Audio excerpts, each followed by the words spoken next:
Dear student, आज का video net preparation के लिए है। जैसा कि सभी लोग जानते हैं कि नेट का एग्जामिनेशन एनटीए कंडक्ट कर रही है, नेशनल टेस्टिंग एजेंसी। और नेट जो है वो 2 पेपर का एग्जामिनेशन होता है, जिसमें फर्स्ट पेपर जो होता है जिसमें टोटल 50 क्वेश्चंस होते हैं जो 100 मार्क्स का होता है। और सेकंड अपना सिलेक्टिव ऑप्शनल पेपर होता है जिसमें आप पीजी किए हुए होते हैं, वो 100 क्वेश्चंस के होते हैं जिसमें 200 मार्क्स होता है। तो टोटल मिलाकर 300 मार्क्स का एग्जामिनेशन कंडक्ट होता है नेट। तो नेट का सिलेबस अगर आपके पास है तो नेट के सिलेबस को थॉरली एक बार रीड कीजिए। और नेट के प्रिपरेशन के लिए सबसे अच्छा स्ट्रैटेजी और प्लानिंग ये है कि अगर आपके पास प्रीवियस ईयर का क्वेश्चन बैंक्स है तो उस क्वेश्चन बैंक को आप अरेंज कर लीजिए। और कम से कम 10 साल के क्वेश्चन बैंक को देखने के आधार पर आप अपना स्ट्रैटेजी को प्लानिंग कीजिए। और इसमें जो आपका सिलेबस है उसी सिलेबस के अकॉर्डिंग ही आप अपने स्ट्रैटेजी को प्लानिंग कीजिए। जैसे कि आप पेपर फर्स्ट की बात करते हैं तो पेपर फर्स्ट में टीचिंग एप्टीट्यूड है जिसमें 50 क्वेश्चन पूछे जाते हैं। तो टीचिंग एप्टीट्यूड में भी आपका 10 टॉपिक सिलेबस में डिज़ाइन किया गया है। और इस 10 टॉपिक से क्वेश्चन हर साल कम से कम 10 क्वेश्चन हर एक टॉपिक से पूछा जाता है। तो ये कोई पर्टिकुलर फिक्स मापदंड नहीं है कि हर एक टॉपिक से 10 क्वेश्चन पूछा जाएगा, लेकिन ओवरऑल वेटेज 10 क्वेश्चन का दिया जाता है। तो आप उस आधार पर फिर तैयारी कीजिए। तो फर्स्ट पेपर के लिए सबसे बेस्ट जो आपके लिए किताब रहेगी वो है केवीएस मदान की। केवीएस मदान का एक फर्स्ट पेपर की किताब खरीद लें और इसको फिर आप प्रीवियस ईयर्स के क्वेश्चन के आधार पर आप उसको तैयारी स्टार्ट कीजिए।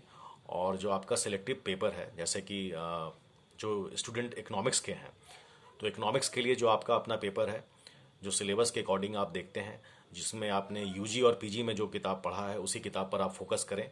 और सिलेबस के अकॉर्डिंग उसमें भी 10 यूनिट दिया गया है, तो 10 यूनिट के आधार पर आप अपने को स्ट्रैटेजी वाइज अरेंज कर लीजिए, जिसमें प्रीवियस ईयर के क्वेश्चन को देखने से आपको ये समझ में आएगा कि किस टॉपिक से किस तरह का क्वेश्चन पूछा गया है। तो आप उसी टॉपिक के आधार पर, सिलेबस के आधार पर अपने बुक्स को अच्छे से पहले पढ़िए। लेकिन 10 साल का जो आपके पास प्रीवियस क्वेश्चन है उस क्वेश्चन में जैसे सपोज कोई एक क्वेश्चन दिया जाएगा, उसमें 4 ऑप्शन देगा, तो चारों ऑप्शन में जो अप्रोप्रिएट आंसर है वो करेक्ट आंसर आपका रहेगा। लेकिन उसमें जो 4 ऑप्शन दिया गया है तो वो चारों ऑप्शन को भी आप एक शॉर्ट नोट्स के रूप में कन्वर्ट करते चलें, ताकि उससे क्या होगा कि आपके जितने भी क्वेश्चंस हैं वो क्वेश्चन सॉल्व होते चले जाएंगे। और प्रीवियस ईयर के क्वेश्चन को देखना इसलिए भी जरूरी है क्योंकि प्रीवियस ईयर्स के क्वेश्चन को देखने से आपको एग्जामिनेशन का एक स्ट्रैटेजी समझ में आएगा कि किस टॉपिक से किस तरह का क्वेश्चन पूछा जाता है। तो इस तरह से अगर आप तैयारी करते हैं तो इसमें कोई शक की बात नहीं है कि आपका नेट जरूर इसमें क्लियर हो पाएगा। तो इस तरह से एग्जामिनेशन अगर आपको देना चाहते हैं नेट का प्रिपरेशन करके, तो आप आराम से एग्जामिनेशन क्रैक कर ले जाएंगे, जिसमें जेआरएफ भी है और असिस्टेंट प्रोफेसर के लिए भी है। तो जो जेआरएफ है उसमें कट ऑफ मार्क्स थोड़ा हाई रहता है, तो एटलीस्ट अगर आप फर्स्ट पेपर में 35 to 40 क्वेश्चंस करेक्ट करते हैं और आपका जो सेकंड ऑप्शनल पेपर है उसमें 65 to 70 क्वेश्चन अगर आप करेक्ट करते हैं तो आपका जेआरएफ आसानी से क्वालिफाई कर सकते हैं। और अगर आप असिस्टेंट प्रोफेसर के लिए अप्लाई कर रहे हैं तो असिस्टेंट प्रोफेसर के लिए अगर आप नेट के एग्जामिनेशन को दे रहे हैं तो फर्स्ट पेपर में एटलीस्ट आप फोकस करें कि कम से कम मेरा 30 से 35 क्वेश्चन तो करेक्ट हो ही हो। और सेकंड आपका जो ऑप्शनल पेपर है उसमें कम से कम 60 to 65 क्वेश्चन आपका करेक्ट हो, तो आप आसानी से नेट क्रैक कर सकते हैं असिस्टेंट प्रोफेसर के लिए। तो एक स्ट्रैटेजी के तहत तैयारी शुरू करें और अपने ऊपर विश्वास रखें।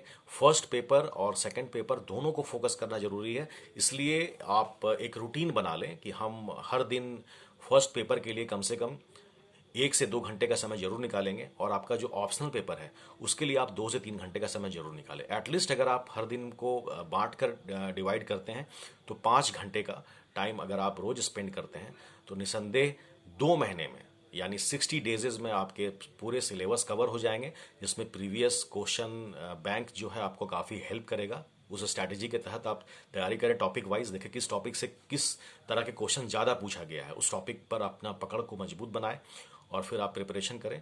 तो आपके लिए नेट का एग्जामिनेशन बहुत आसान होगा देना। तो wish you all the best. आप नेट का फॉर्म अप्लाई करें और नेट के लिए तैयारी शुरू करें।